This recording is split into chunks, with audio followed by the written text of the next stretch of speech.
What the heck is Formula One? Pole position, strategy, yachts and parties, safety car, Ferrari. beautiful corners. Oh, right, okay. There's a car in front of you. Try and overtake it. Oh, I hate you so much. Konnichiwa, you fools. You forgot I was doing that, didn't you, Skin? Yeah, I forgot about that. I've been practicing in the car. I was going to drag out the a bit more, but I figured, short and sweet. Don't want to be too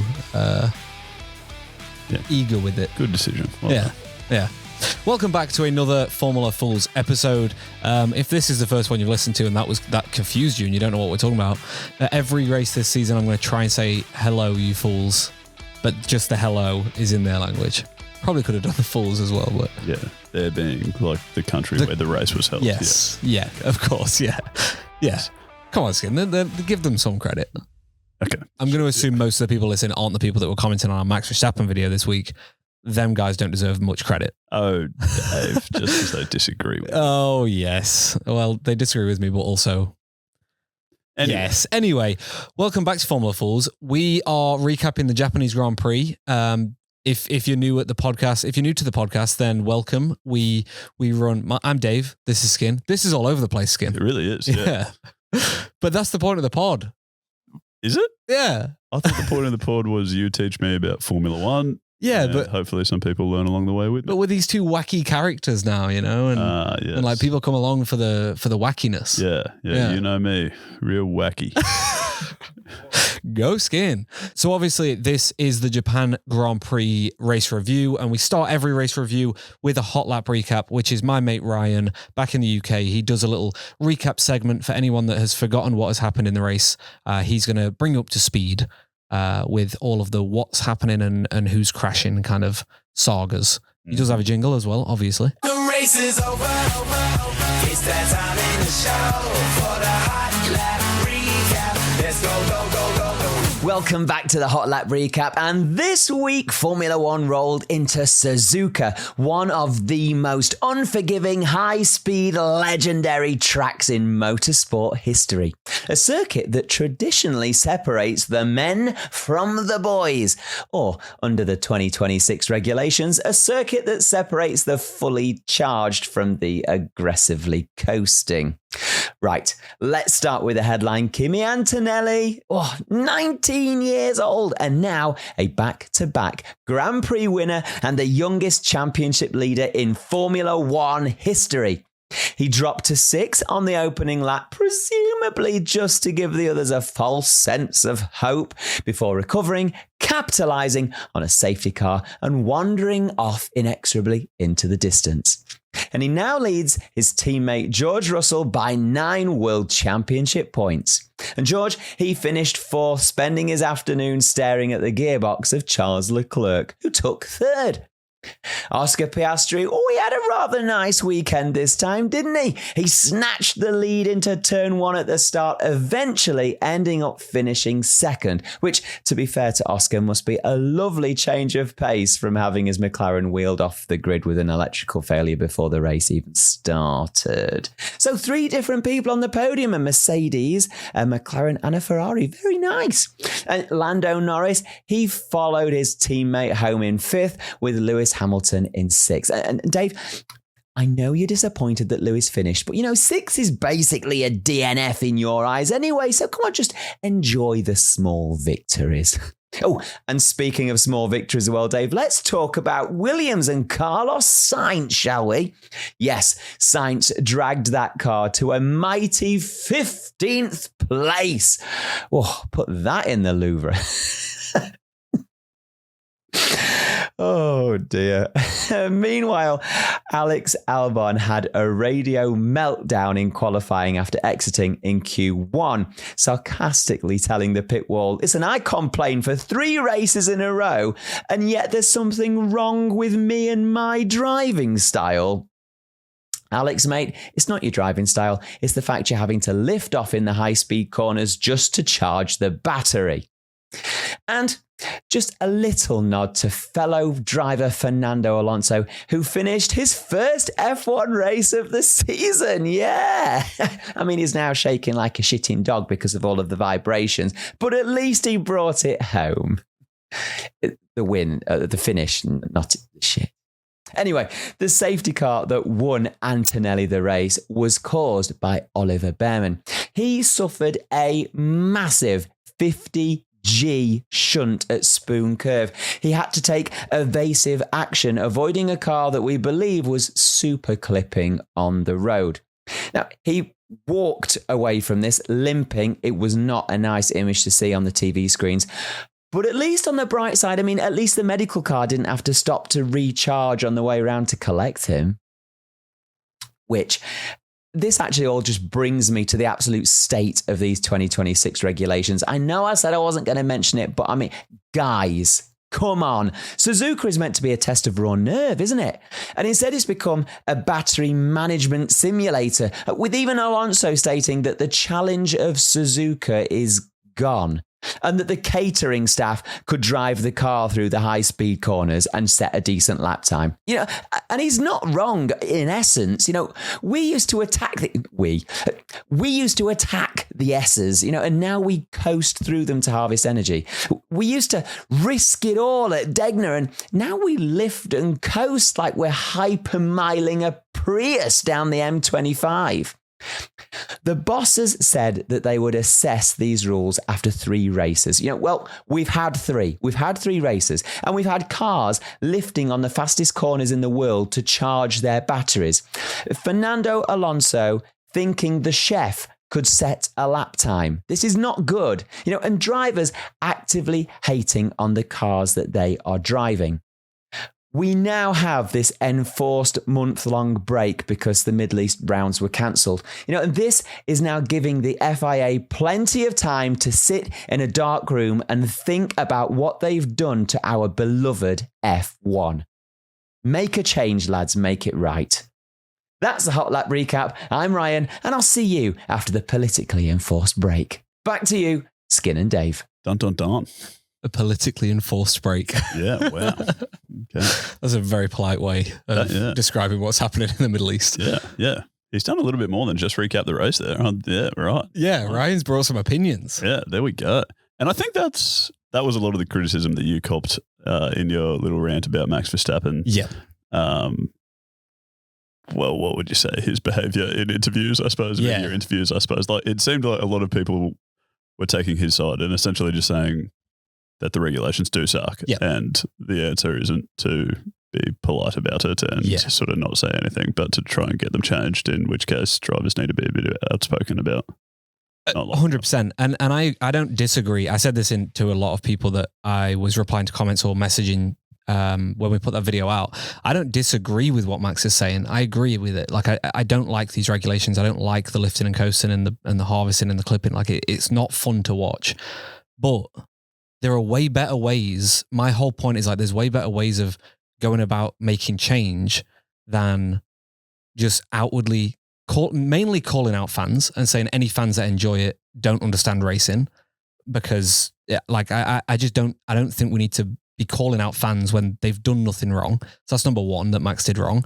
But also, it's just every week he's just saying the same thing. Like, every week it's a new article of Max is threatening to leave then. Like, just get it over and done with is my kind of thing. Like, if you don't want to be around and it's that bad, then just leave, because he's obviously not wanting to work towards change. And I had to point this out because a lot of people are like, oh, if the drivers don't speak out like Max is, then we're never going to get change. In 2009, we had all of the teams threatening the Formula One and the FIA that they were going to leave the championship and go and make their own. And they were all signing deals in the background. They were speaking to sponsors, speaking to tracks. It was a legit thing where, like, Ferrari, not Mercedes at the time, but McLaren and Williams and everyone, they were all in talks to go and start their own championship and move away from Formula One. And it took actual action for the FIA to make changes to the regulations, to make changes to the way money was being dealt out to teams with TV commercial rights and things like that. And so that's my point is, if we're at the point where drivers are threatening to leave, do it to the right people. And the media and the fans are not the right people. We can't do anything. The people behind the scenes, the FIA, the Formula One CEOs, like, they're the people that can make change. They're the people that can help you make change. And so that's who I think he needs to be swinging his big words around at, instead of us in the media. Adam. Okay. You can tell I replied that passion to a lot of people over the weekend. Well can't practiced. you? All right, well done. Anyways, we were reviewing the Japanese Grand Prix. Where did we get up to? So yeah, we are reviewing all of the races of this season. We've done it for a couple of years now. I'm kind of taking the expert role. I think most people will agree that there's heavy air quotes at the beginning and end of that. I make some outlandish claims. Yes. I bragged at the weekend about getting the Kimi Antonelli pole right in our comments on a video, and one of our long-term fans politely let me know that yes, when you throw enough darts at a dartboard, you are going to hit with one of them. True. So yeah, he wasn't letting me have my moment. Yeah, okay. With my prediction. That's fair. It's I very was fair. happy with my prediction around qualifying because I don't throw that many darts at dartboards. Yeah. But you asked me for a prediction, Yeah, and I didn't get specific about Kimi being on pole, but I said Mercedes 1-2, Oscar 3rd. Yeah. Bang, smashed it. job done. Yeah, absolutely smashed it.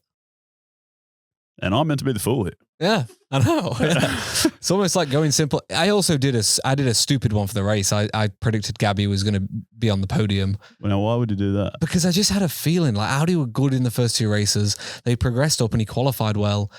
And I was like, you know what? If I felt like Japan was going to be wild, I felt like we were going to get a crazy podium. I was wrong. It wasn't wild. And by the end of lap one, Gabby was out of the points. Yeah.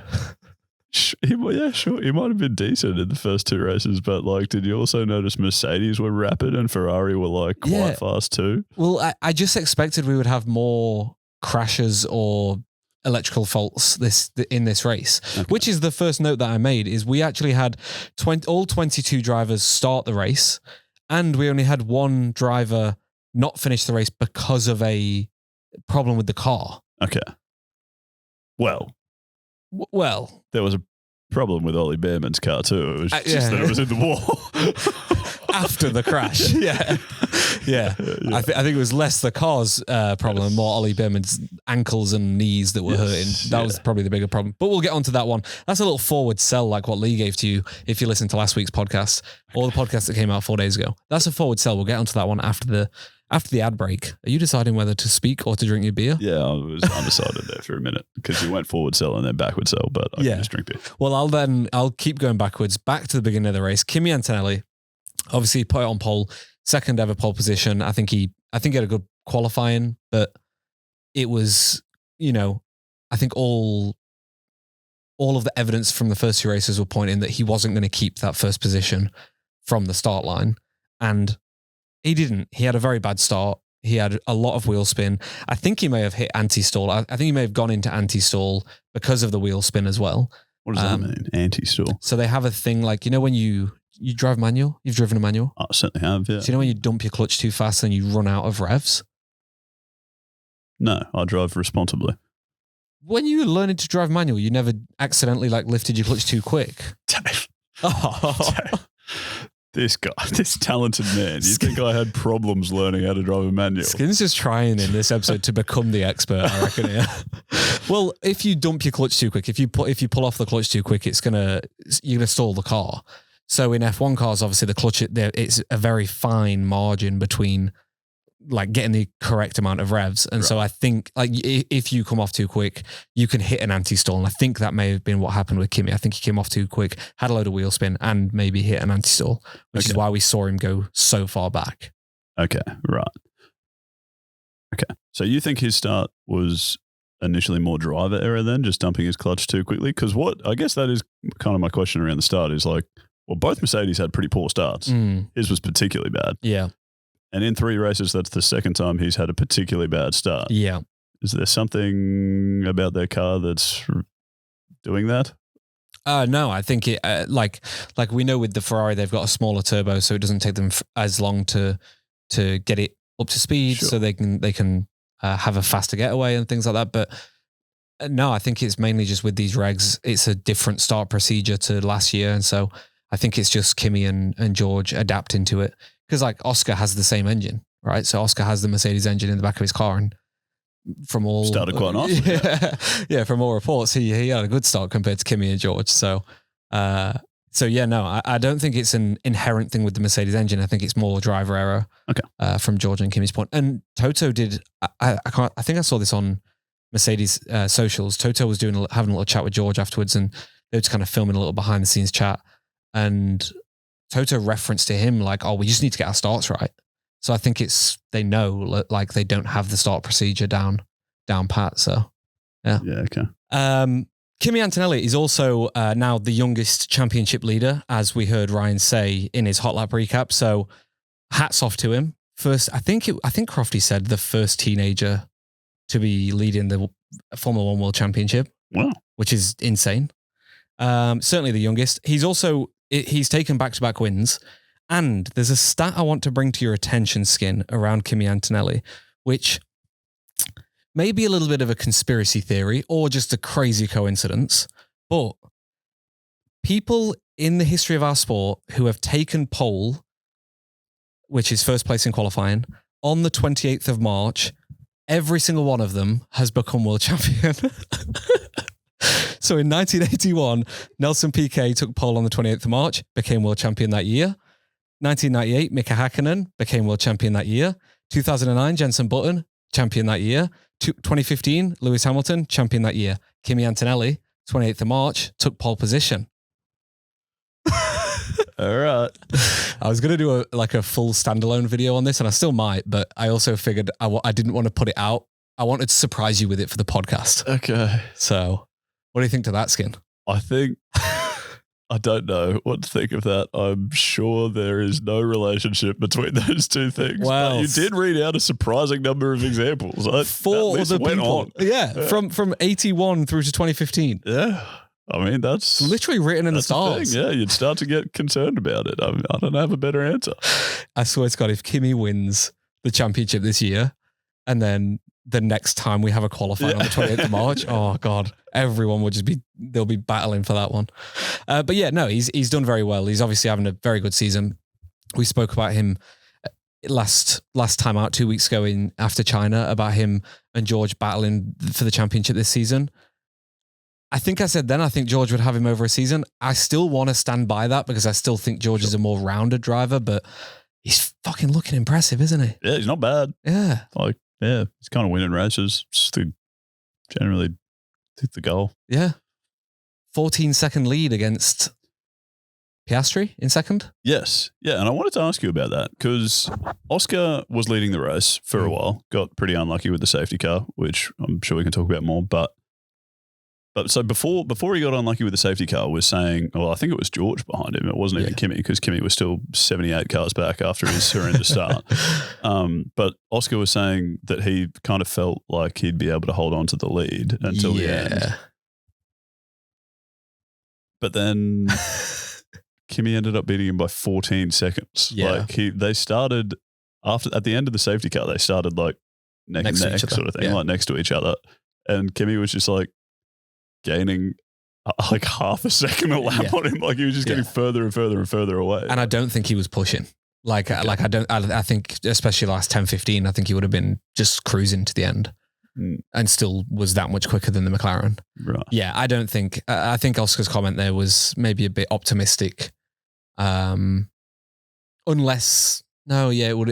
it was optimistic. I think George would have had him or Kimi would have had him if he had benefited and kept the lead or, took the lead because of that safety car. I think he was very optimistic. He did make a very funny comment though on the radio after the race. You hear that one? Yeah. Well, so his engineer came on. For anyone that missed it, his engineer came over the radio and was like, "Oh, mate, P2, well done, hell of a race." And his reply was something like, "Yeah, it's pretty good. When we start these races, we actually do quite well." He's one of the great men. He's literally like such a legend. What a fella. Also, his performance, I didn't want to really go through Oscar till late. I didn't really write much about Oscar. There's not much. We've spoken about all of it basically. But his performance against Lando this weekend was unreal. He just had his number the whole weekend. I just dominated it.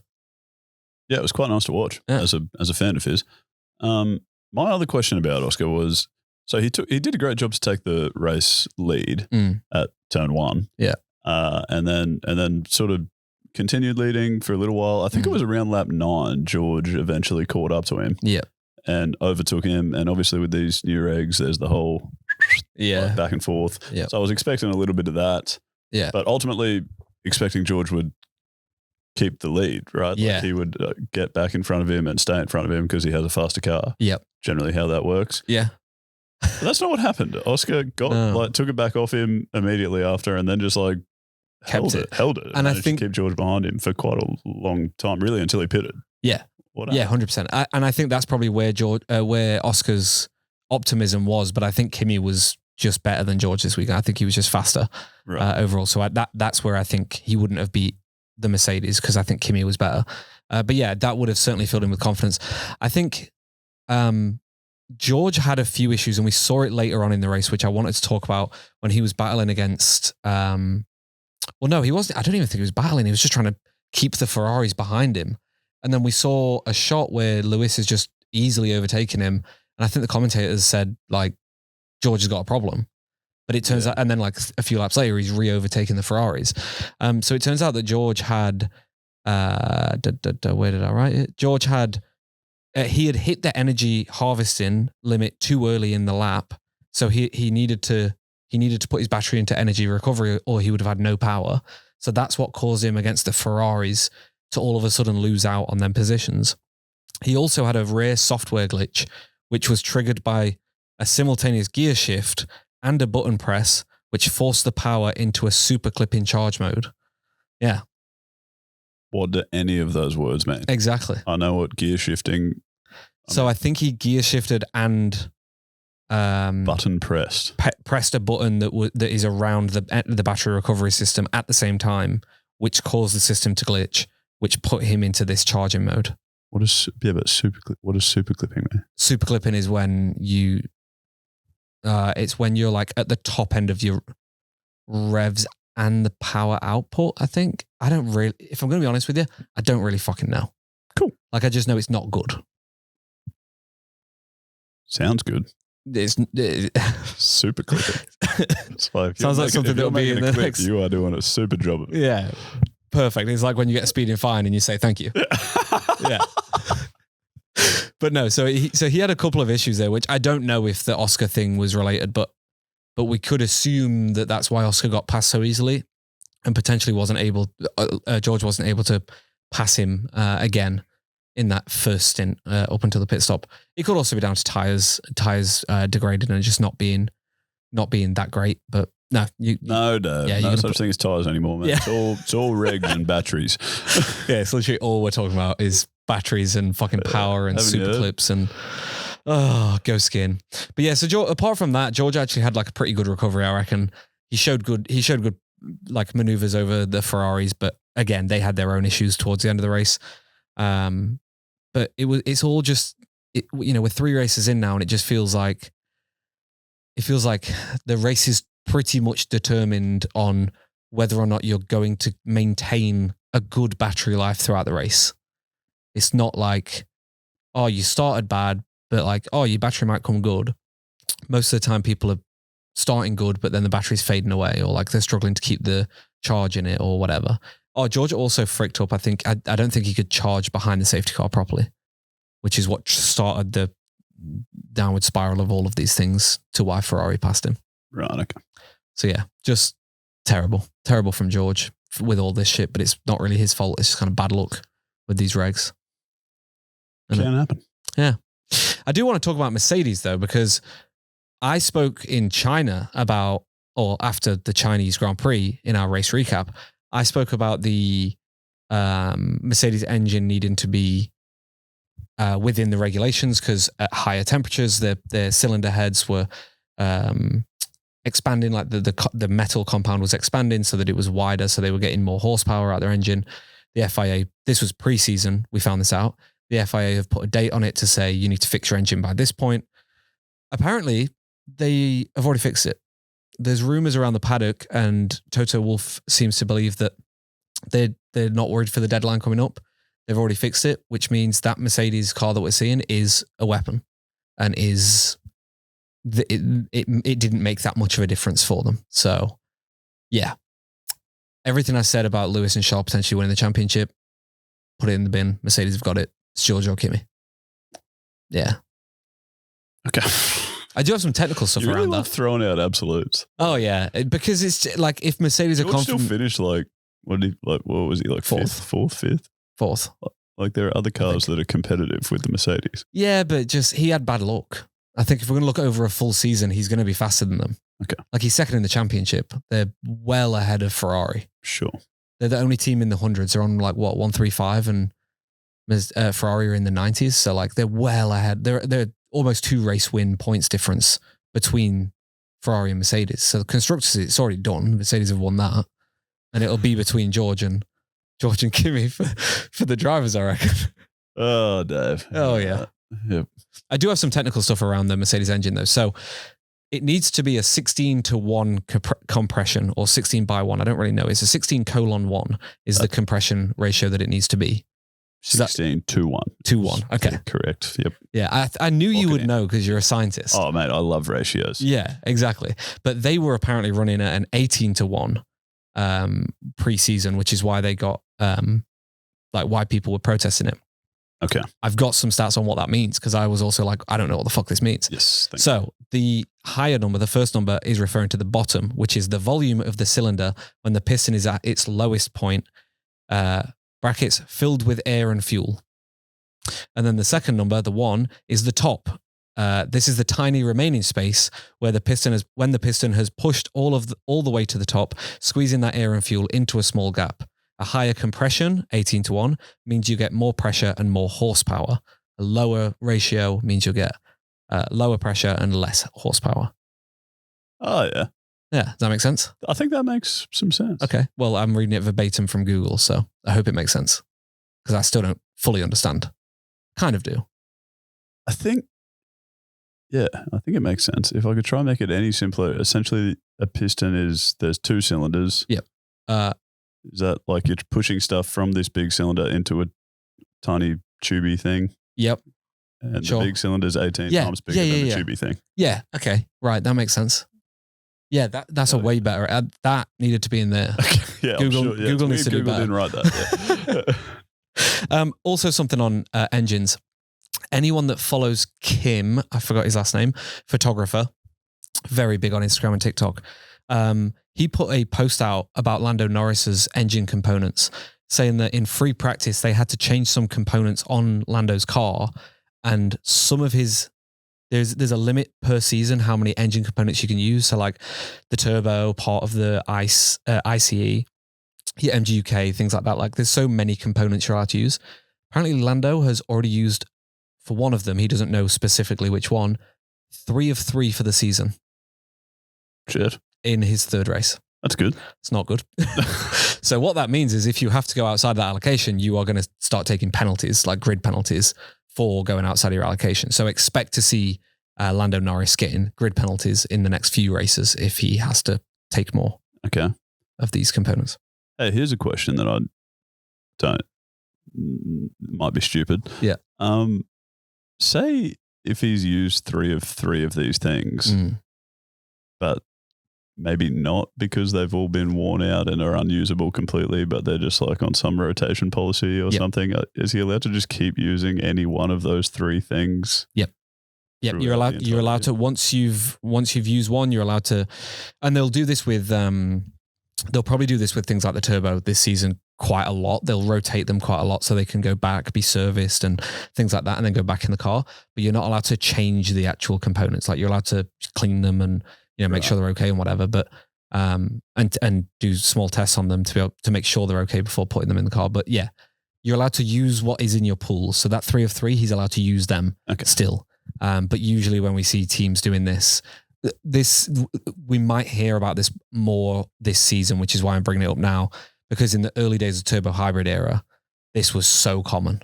It got so stupid that some teams were getting 25 place grid penalties when there was only 20 cars on the grid because they were having to dip into their allocation of different parts, and they were saving it for like a Spa or something like that, where it's a very engine heavy circuit. I think it'll be less engine heavy this year, obviously with these new regs. But yeah, I think we're going to hear a lot more about this throughout the 2026 season. Okay.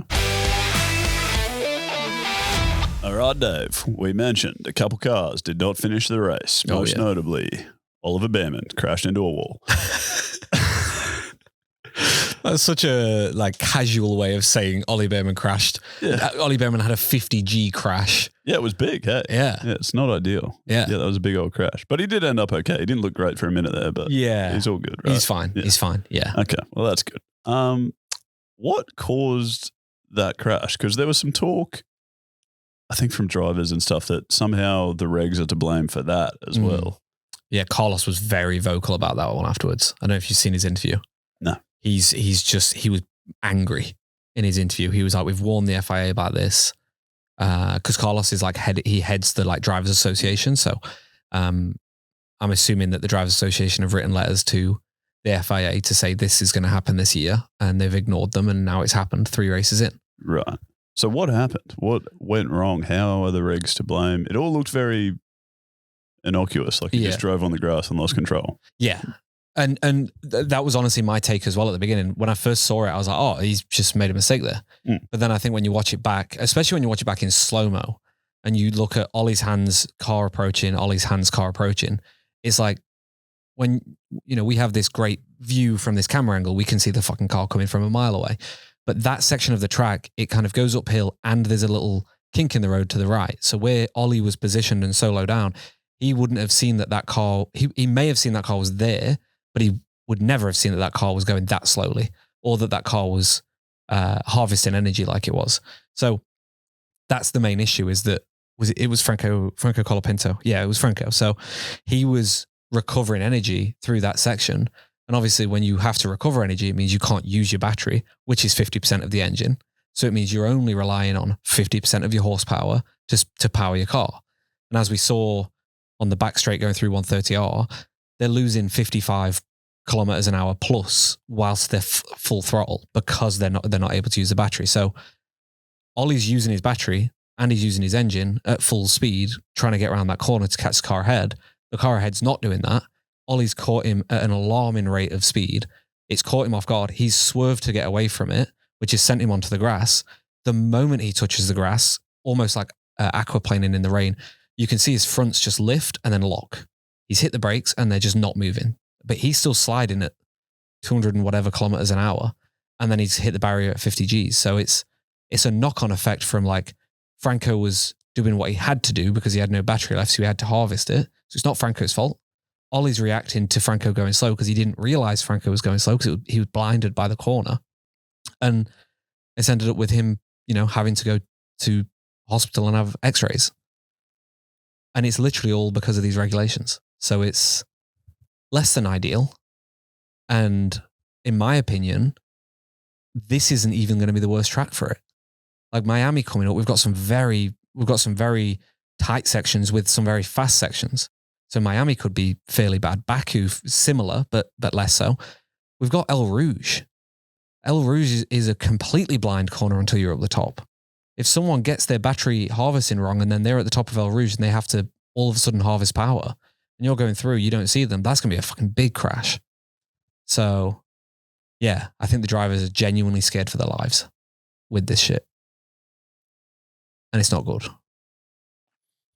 Okay. Yeah. Thank you, Dev. Go skiing.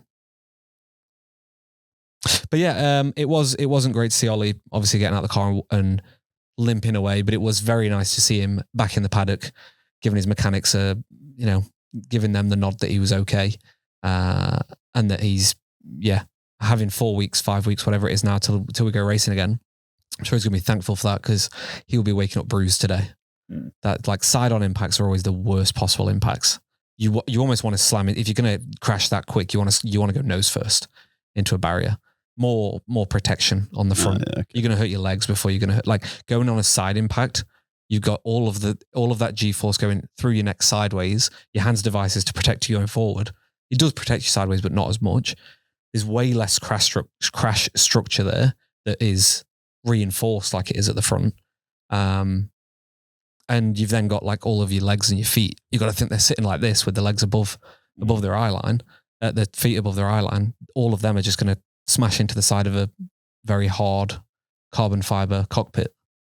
So yeah, what that does to the body is fucking unreal side on. I think every driver would rather go head on into a barrier. So that's not great to see. Yeah, no. But glad he's okay. It didn't look fun. let's talk about Charles Leclerc and Lewis Hamilton for a little bit, because Ferrari had like a fine weekend. Like they got a podium out of Charles. He raced fairly well, but they just didn't really look like they did in China. Like they didn't look that quick or that racy, which I'm kind of shocked about. But then I'm also like, okay, well, they were good in China, and it's a very different circuit to Suzuka. So, maybe this is just the trend of their car, is that they're better on them tracks with more medium speed and long straights than they are on these high speed corners. I'm using air quotes. We don't really have high speed corners anymore because of the battery. But yeah, maybe they're just not as good on these versus the McLarens or the Mercedes. Yeah. And also they barely had the McLarens racing against them in the earlier races of the year, I suppose. Yeah, that's so also it just makes them look a little bit better. Yeah. Yeah. But yeah, Charles spoke after the race about his car being twitchy, which is the first time we've kind of heard the Ferrari drivers complaining about the car's handling and performance. So again, could be something to do with that. And then Lewis spoke after the race. He said that he was just lacking all straight line power, which was not helping him with defenses against George or against Lando later on in the race. Lewis had a battery issue that he was basically managing, or a power output issue that was essentially getting worse throughout the race. So I think that's why we saw him really drop down towards the end. I didn't see Lando pass him. I looked at the result today and I was like, oh fuck, Lewis finishing sixth. Yeah. I thought he kept Lando behind him. Quite a bit. Yeah. So poor fella. Yeah, that sucks for Lewis. Happy for me though. Well, I'm not a Lewis fan, so. Well, yeah, but you predicted last week he'd win the championship. So. You can't win them all, Skin. Disc, couple probably slightly less important questions for you. Yeah. As the studious student of the sport that I am. I don't know what that word means, but it sounds smart. And, well, neither. I don't think you should say studious student, but anyway, whatever I'm trying to say. I was watching FP1. Yeah. Which I do every week, obviously. Oh, yeah, obviously. Skin, let me tell you watched more free practice than I did this week. Okay. And saw the Aston Martin driving around. Now, I understand the Aston Martin has some issues, but they were driving around with like, I think I could only describe it as like scaffolding on the back of their car. Like it looked like they thought the car was a skyscraper and they were trying to get someone up the building to continue building it on the back of their car. Mm. We literally call it scaffolding as well. Really? Yeah. What was going on? Why would they do that? It's aerodynamic sensors. So there's all of the reason why it's like a spider web in between is because all of them little lines will have sensors along it to read where the air is going or coming from and going, I guess. So they not potentially, I really fucking hope that they're testing new parts, testing new setups on the front wing, but that scaffolding was quite far back, wasn't it? It was like just before the rear tires. Yep. So they're potentially testing wing mirror aerodynamics around the side pods, around that area of the floor near the side pods, or the front wing. And they're trying to see what the air is doing on the front end of the car by seeing where it is ending up by the rear of the car. So they can either change that to make the rear more efficient, or they can change the rear to utilize the air from the front. And that's all it is. We see this a lot in preseason testing. So day one of preseason testing, everyone goes out with scaffolding on. Really? Did I just muddle my words? No, not at all. I just can't believe shocked. Scaffolding everywhere. Season testing. Well, everyone goes out with it. Some of them, like I think the Ferrari this year had some fucking crazy scaffold. Like it's like some of them will take up almost the full width of the track because there is so much scaffolding, and they go around real slow as well. They don't race around. They'll just go around at like 100 Ks and just like pull back into the pits after like 2 laps. Yeah, right. Okay. Yeah, there you go. And that data will just get sent off to people in the UK or in Italy if you're Ferrari, or America if you're Cadillac. Don't really need to specify where everyone works. Thank you, Dev.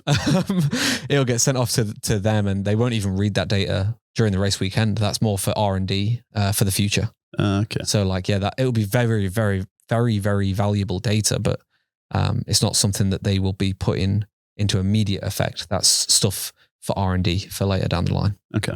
Mm. Cool. All right. Yeah. Thanks. And then even less important question. Why did it seem like everyone had really cool liveries? Yeah. And like, I think Mercedes or someone had like designed boots done up. Yeah. For, like what happens in Japan? Why does everyone get all these cool things for Japan? The only thing I can think about is like Japanese art and architecture is just so fucking cool that it's just a missed opportunity if you don't do it. If you don't put, the cherry blossoms on, or you don't go for like, like super cool, like scriptive text kind of textures and things like what we see. But yeah, every year they seem to, most cars or, a good few Haas and Racing Bulls, they always do something for Japan. And I don't know why it's always them too, but. Well, I think Haas, like they've got some relationship with Toyota, which is a Japanese company, isn't it? So that makes some sense. Does yeah. Racing Bulls have some equivalent? Well, for the past few years, they had a Honda engine kind of in the back of the car. And they had a Japanese driver for a few years. So that would make sense, okay. but not really anymore. I think the thing is with Racing Bulls is that they're just, they kind of launched this whole thing last year of like, they want to be this team that is showing off art and artists, and they want to use their platform as a racing team to be able to just like have cool expressions across the car and the race team, because they know they're not going to win. Yeah, I was going to say. So like, why not do some quirky stuff? They're not winning. Yeah. You see, they should come on the pod. They're quirky enough to be on the pod. True. But yeah, so I don't know. They just get around it. But even this Red Bull hat is, Red Bull used to do this a few years ago where they would launch just Japan only merchandise, and they would have a Japan only livery. And so this was 2018, I want to say 2019 Japan Red Bull special. And then I got the year after that, and then the year after that was not as good, so I didn't get it. Yeah, sick. Yeah. That's my Red Bull hat story. Nice. All right. Well, that's the end of my unimportant questions. Yeah. The what was I going to say? I don't know what I was going to say. Sweet. I have got a question for you though, Skin. Out of the two that we saw, oh no, that's what I was going to say. The Mercedes one. I don't think the Mercedes one had anything to do with it being Japan. Oh. I think because it was a wolf that they had on their overalls and on the car and shit, like on the front wing. I think that was something for Toto Wolff.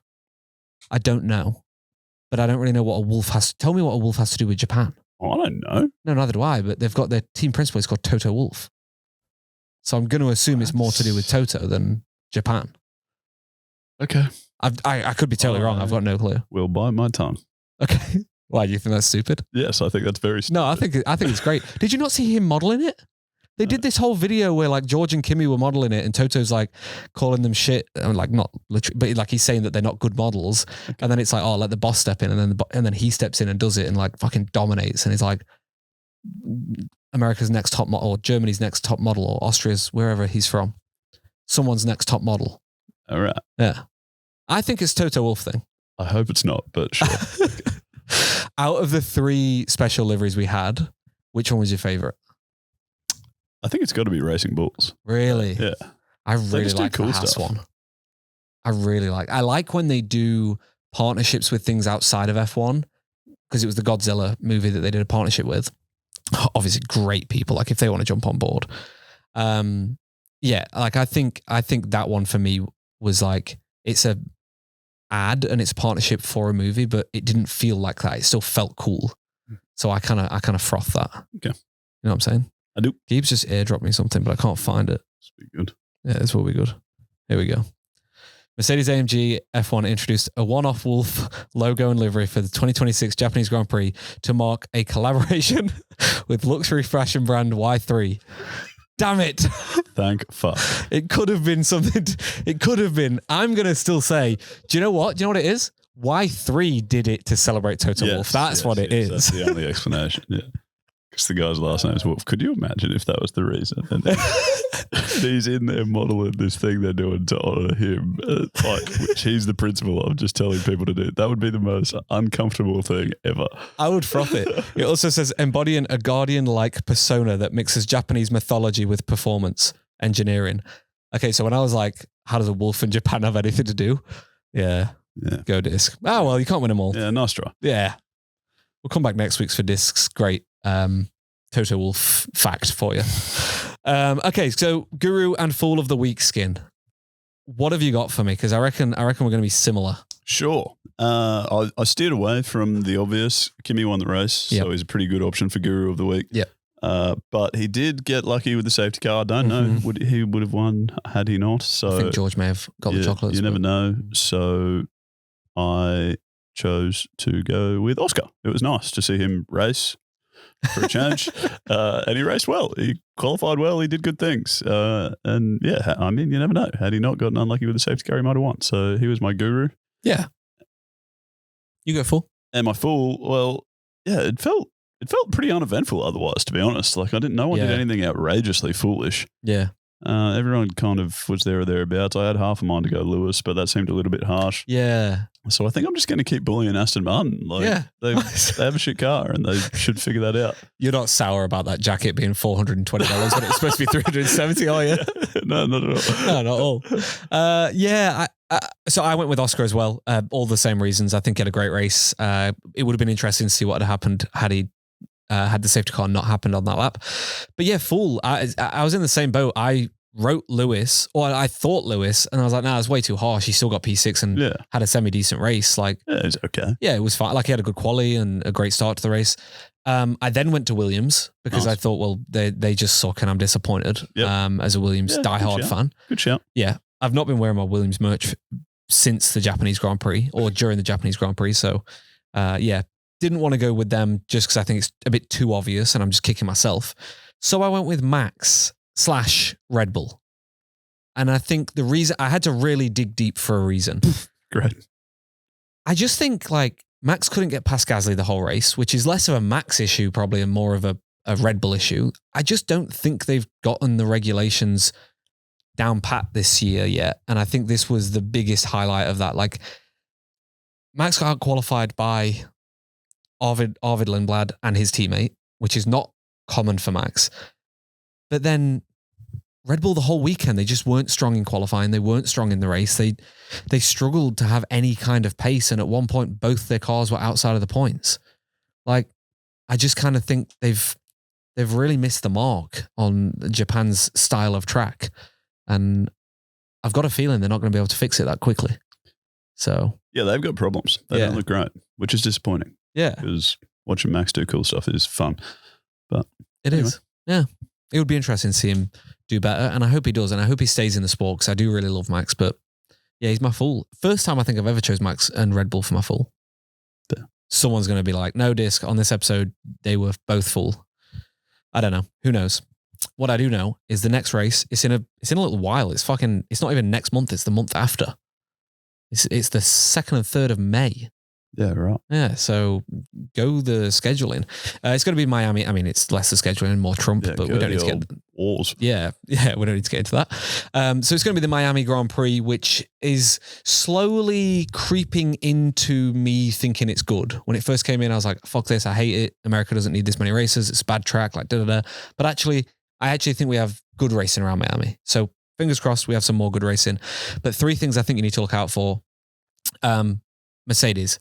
Now that we've all but confirmed their engine is a weapon, are we going to see anyone come close to beating them? Is McLaren going to put up more of a fight? Now they seem to have the electrical issues, within their grasp. A Ferrari going to bring upgrades potentially aerodynamically to challenge them? Or are Mercedes just going to fucking dominate again? I think that's one of the main things to be looking out for.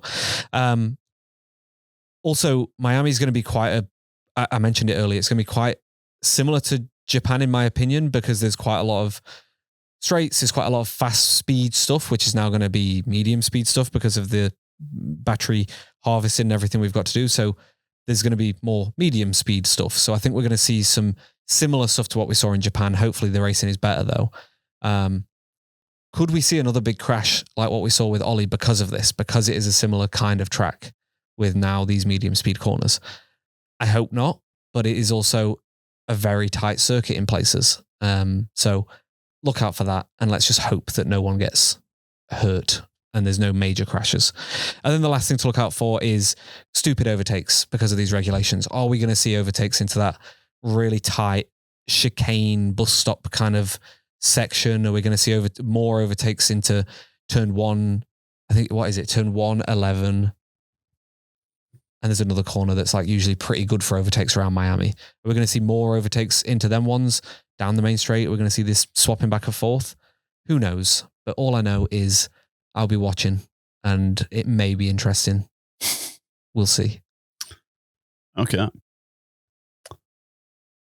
know what I'm saying? I know exactly what you're saying. Surely the other thing to look out for is they've got a month off. So hopefully they can make, well, I mean, they might even make some changes to the regs, right? Fingers In crossed. that time. That would be great. If they could bring back V10s and rack off exactly. all the electrical side, then that'd be mint. Yeah. And even if they don't do that, the teams will hopefully get a month better at dealing with the regs. But then you've also got the opposite of that is what if the top teams just pull ahead faster? And then there's a bigger divide between Ferrari and Mercedes and Poor McLaren. old Williams are never getting a point. Good gear, Skin. Well, that wraps up another lap around the Formula Fools. I don't know what this... I don't really say this line properly anymore anyway. That wraps up another lap at the Formula Fools podcast, around the Formula Fools podcast, with the Formula Fools podcast. I don't know. If you've enjoyed this pod, please get in touch with us on socials. Go follow us on socials. If you don't know about the Max Verstappen reel that I posted and you want to get around it and give me some support, please, then you can go over to Instagram or TikTok or YouTube and check that out. Just search Formula Fools and you'll find us there. Oh, yeah. You know where else you can go is the website. Dave Hell yeah, Skin. spent ages making a website. It's even got some merch on it. It's also got links to all of those places that Dave just spoke about. It's a nice little hub for all things F1, Formula Fools related, formulafools.com.au. Check that out. Nice. I forgot to mention this, but yeah, we've had a few people message me that they've bought. One guy has messaged me. He's bought everything. He's bought all of the merch. Yeah, all right. So, that's the next piece of homework. Do that. yeah, buy all the merch. That would be fantastic. So yeah, go get around that. Also, if you want to get in touch with the show, we've got a speak pipe on there. We've got a contact form on there. You can get in touch with us, and we will be doing. We'll be trying to feature more of your submissions. We have got 4 weeks off now. So if anyone wants to suggest an episode to do in the next 4 weeks, we are all ears, because at the moment we only have a handful of ideas on the to-do list, and some of them are quite, you've got heaps. Oh, Don't you worry. Skin's fucking all over it. All right. Well, we will see you next week for whatever Skin has got in store for you. And we will see you in about 4 or 5 weeks for the Miami Grand Prix. Goodbye. Yeah.